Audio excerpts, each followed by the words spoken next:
Hello once again. Yummy! My name's Eric. And Sam. We are playing Resident Evil 7, giving you a quick review here of the game. Heads. Yay! Resident Evil 7 is a survival horror video game developed and published by Capcom, and it came out January of 2017. Now, it also has support for the for the PlayStation VR headset, if you have that. But from what I hear, it's great, but there's some glaring problems with it. But I think what a great mirror. I think it's said that this game might maybe be one of the best games to take advantage of the VR yet.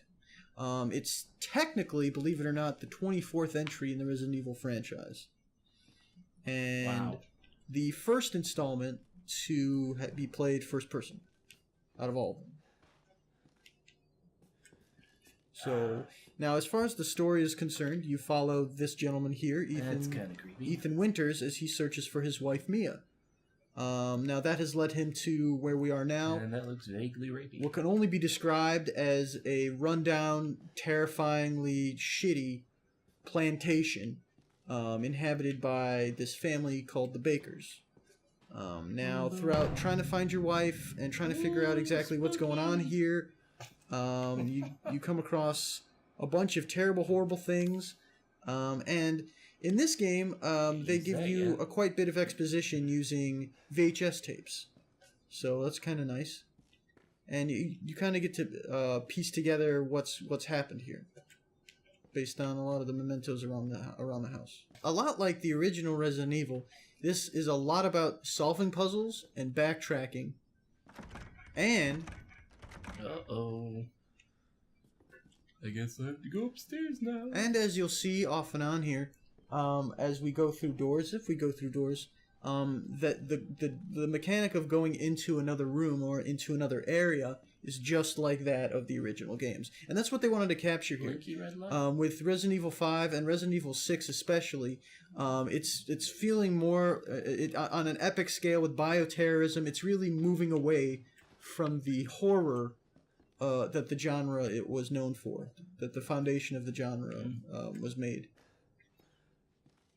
So what they did here is in this game they human heads. No, I don't think they're human heads. What they did here is they kind of took it back to basics. As you can see, you can save here, and this is the exposition that I'm talking about.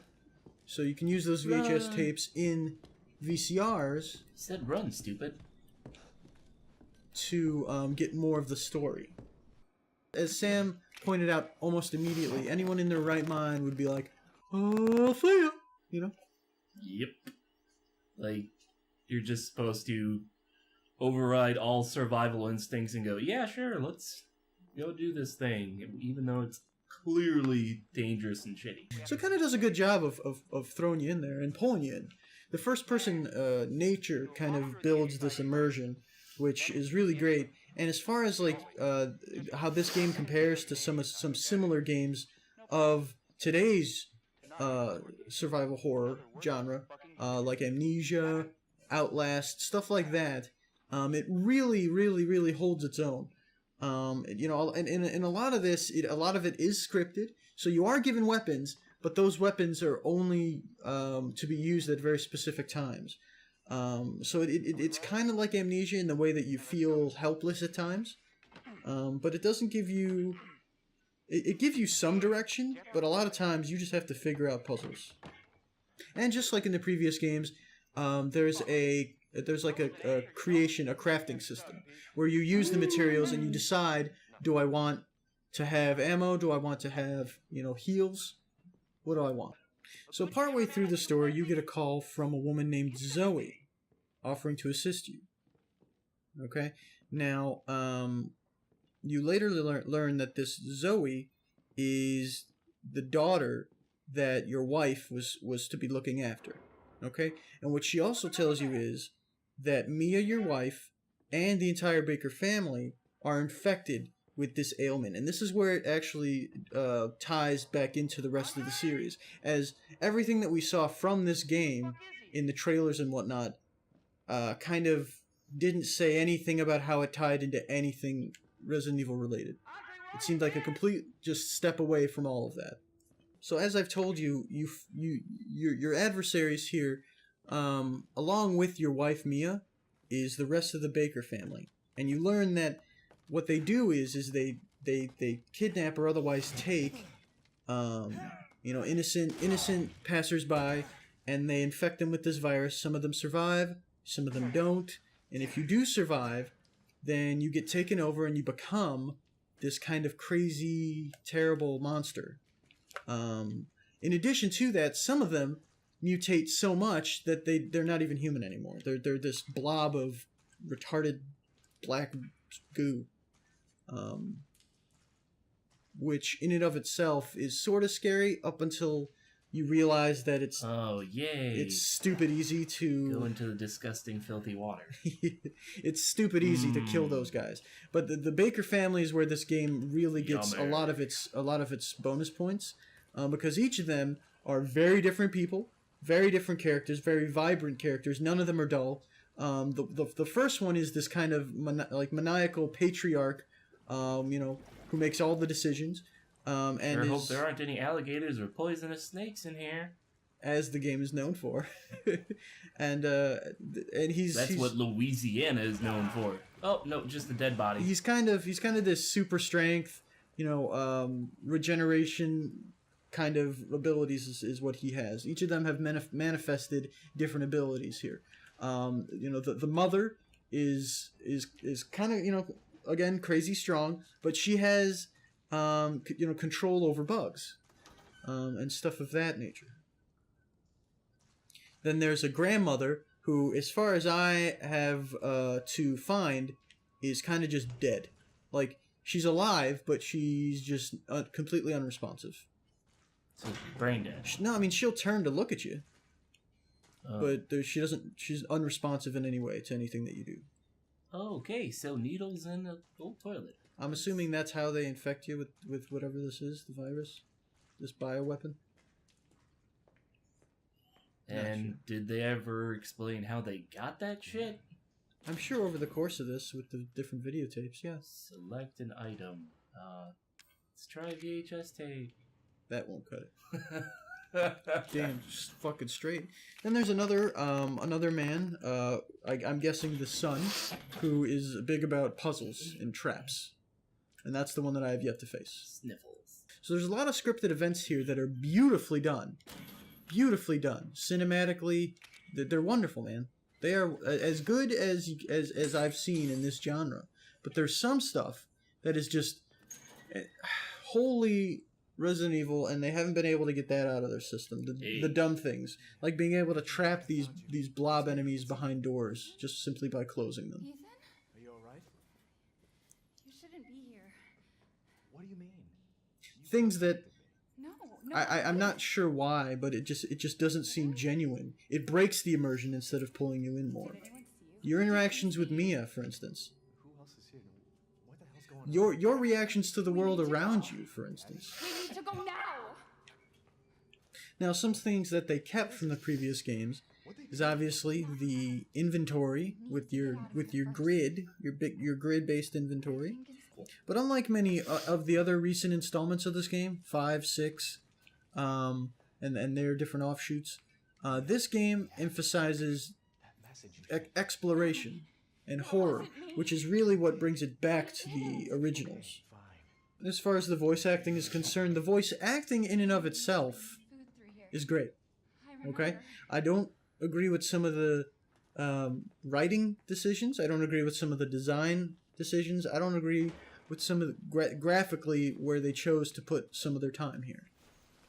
These tunnels straight up look like they're right out of one of the Texas Chainsaw Massacre. Yeah, and I'm sure movies. that there are a number of things that this game draws on very heavily. There's certain areas where exploration is great, but there are certain areas where it forces you to do something very specific to This is proceed. very linear. With the various Down, shortcomings that this game seems to Jesus. have, there are places where it shines. Okay, the atmosphere is obvious. It's very obvious that is where they put a lot of their attention. The family is very, very, very well done. Oh, so I gotta go through this door then. There's certain choices though, like picking up a phone when you just saw your wife get taken by Jeez. somebody. Where I would not be just casually walking through a house right now. I just wouldn't. But it's part of it. It's part of the exploration of the game. First aid meds. Alright. Oh, here it comes. Here's the jump scare. Oh, she's totally demonified. Oh. See, and that right there, like, is that supposed to be scary? I don't know, but sometimes the graphics shine, sometimes it just kind of looks dumb. But this whole sequence, I think, is very well done. Oh shit! Where you're actively attempting, God. you're attempting to defend against what is supposed to be your wife. But again, in this scenario, after this interaction, would you stay here? Would you stay in this house? I'd be out the I'd nearest say window. 9 out of 10 people would say, "Fuck this shit, I'm out." I'd be out the nearest window, and I would leave her behind. Where am So I? this right here is a very What the hell? House of a Thousand Corpses type situation. Is this the family? Yeah, this is a very. If you look to your left, Where's you'll see your Mia? grandmother. This is a very, very, very, very like Texas Chainsaw Massacre, House of a Thousand Corpses type situation. Hey, use your politeness manners. Wow, that's okay. So you'd say, nay. Pretty much. Yeah. But that's not an indictment of the game. These kind of games just aren't my thing. You know? But being that they aren't your thing, would you recommend this game to somebody else? Yeah, if you like, you know, survival horror, then toast. From what I can tell, go ahead and buy it. It's good. Buy it for $59.99? I mean, is I this don't like a know how AAA much- title? From what I can tell, it looks like it is. So, you know, if you've got the money and, you know, like I said, survival horror is your thing, toast. Go buy it. I think that's where we're gonna wrap this up. I'd like to thank you very much for watching. So that's I'd say $59.99 for this. Yeah. Yep. Absolutely, yeah. Would I purchase it myself? Yeah. I've Obviously you paid a very good. No, Lindsay did. Oh. If you've played any of the other Resident Evils, especially the originals, I think you're gonna get a real kick out of this. Yeah, it doesn't play exactly the same, but a lot of the gameplay mechanics are there, and it's kind of melded with some of the wonderful games that have come out today, such as Amnesia. So it's a great experience that you'd be missing out on. You'd be depriving yourself of this wonderful gaming experience if you avoided this game. So, thank you very much for watching. We'll see you next time. Peace out.